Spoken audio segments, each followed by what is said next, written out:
বিয়ে হয়েছে মাত্র ১ মাস, হাতের মেহেদিও এখন পর্যন্ত মুছেনি। নববিবাহিত দম্পতির ইচ্ছে ছিল বরিশাল থেকে কুয়াকাটা গিয়ে হানিমুন করবে, কিন্তু সেই ইচ্ছে আর পূরণ হলো না। হানিমুনের পরিবর্তে অন্তিম শয়নে শায়িত হলেন তারা। ১৭ এপ্রিল ঝালকাঠিতে ঘাতক ট্রাকের চাপায় প্রাইভেট কার ও অটোরিকশার ১৪ যাত্রী নিহত হন। এতে নবদম্পতি সহ তাদের পরিবারের ৬ জন নিহত হয়েছেন। প্রতিনিধি নাইম হাসানের পাঠানো তথ্যচিত্রে বিস্তারিত জানাচ্ছেন ইচাম নাহিয়ান। বিমান বাহিনীতে চাকরি করতেন ইমরান। বিবাহ বন্ধনে আবদ্ধ হয়েছিলেন মাত্র ১ মাস আগে। হাতের মেহেদি এখনও শুকায়নি। বাড়ি এসেছিলেন ঈদের ছুটিতে। ইচ্ছে ছিল হানিমুনে যাবেন কুয়াকাটায়। তাই দুপুরের খাওয়া দাওয়া শেষে স্ত্রী নিপা ও পরিবারের সদস্যদের নিয়ে প্রাইভেট কারে করে বরিশাল যাচ্ছিলেন, কিন্তু সেই স্বপ্ন আর পূরণ হল না।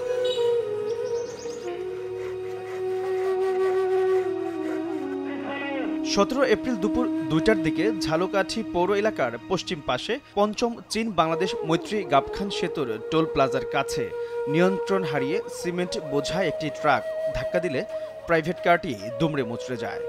এ সময় গাড়িতে থাকা সদ্য বিবাহিত ইমরান, তার স্ত্রী নিপাসহ পরিবারের আরও ৪ সদস্য ঘটনাস্থলেই প্রাণ হারান। নিহত অন্যরা হলেন হাসিবুর রহমান, তার স্ত্রী নাহিদা আক্তার, সন্তান তাকিয়া ও তাহমিদ। তাদের মৃত্যুতে শোকে স্তব্ধ পুরো পরিবার। ছোট বোনের জামাই, আমার ছোট বোন, ওরা কয়েকজনে কুয়াকাটা যাবে আর এদের বরিশালে যাওয়ার কথা।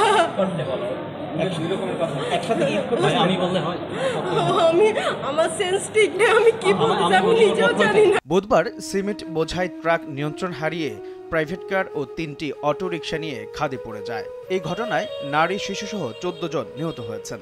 সন্তানদের হারিয়ে পাগল প্রায় বৃদ্ধ বাবা। নাতি নাতনিদের কথা বলতে গিয়ে কান্নায় ভেঙে পড়েন তিনি। আমার 2 মাইয়া, 2 নাতি, জামাই,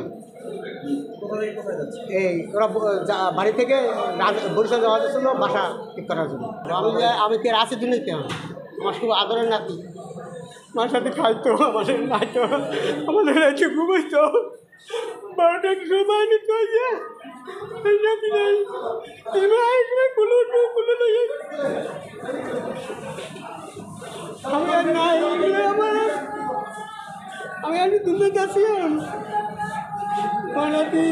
একই পরিবারের ৬ জনকে হারিয়ে শোকে স্তব্ধ ঝালকাঠির রাজাপুর। একটি ভুলের কারণেই এ ধরনের একটি মর্মান্তিক ঘটনা ঘটেছে বলে আমার বিশ্বাস, এবং এটি একটি উপযুক্ত তদন্ত কমিটির মাধ্যমে এটি সুষ্ঠু তদন্ত হওয়া আর দাবি আমি রাখি। না হয় এ ধরনের ঘটনা বারবার ঘটবে। ওই পরিবার এবং এই পরিবারের, দুটো পরিবারেরই একেবারে সবার মৃত্যু হয়েছে। এলাকাবাসী যথেষ্ট মর্মাহত এবং তার পরিবারকে তার বাড়িতে শোক জানানোর জন্য হাজার হাজার মানুষ আসছে।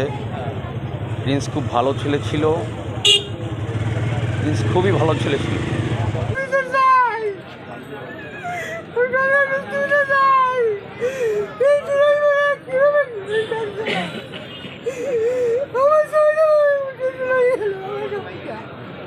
বৃহস্পতিবার সকাল 10টায় নিহতদের জানাজা ও দাফন সম্পন্ন হয়েছে।